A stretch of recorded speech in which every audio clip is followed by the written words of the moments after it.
jewe misemo kwahukana uri umugabo yuko none ndahukanye mugiye vyanse urataha iwanyu nje ndatasha iwacu rero naje ndagusigira urugo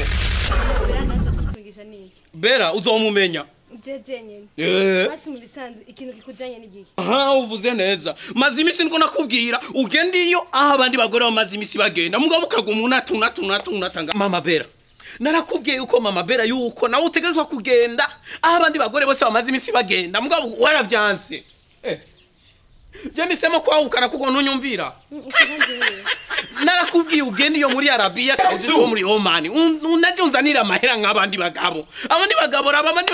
bagenzanje ubasigaye bajya bicaye abagore babo bakirwa babakorera mugabo wawe ukaguma ngaha bari sitakwaze kwabyo wo urazi bagiye abantu bagenda muri Arabia Saudi byo bagiye gukora none ni baba bagiye za Arabia Saudi no muri Oman gukora ikiyaya bakabaka abayaya nimba wogenda ariyo ugakoropa nimba wogenda ari ukazuratawaza ivyo ukora vyose uzajengeneye amadolari urumva kugenda usige ndiko ndarira bera jeje nyene ndumuntu umwe no mushobora bera mukuri kwa Yesu ndarahiye rabaho nyene ciza asigaye yambara sire nka fizo kandi urazi ukuntu yambara ibi bitura bitabuse ukuntu gwasa nabi mugabo umugore wose gaye mwambika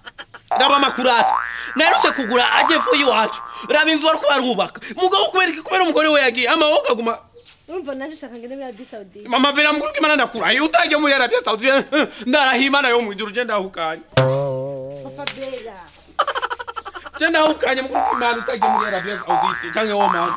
ego basi nzogenda uzogenda uremeye uzogenda Sheri uzogenda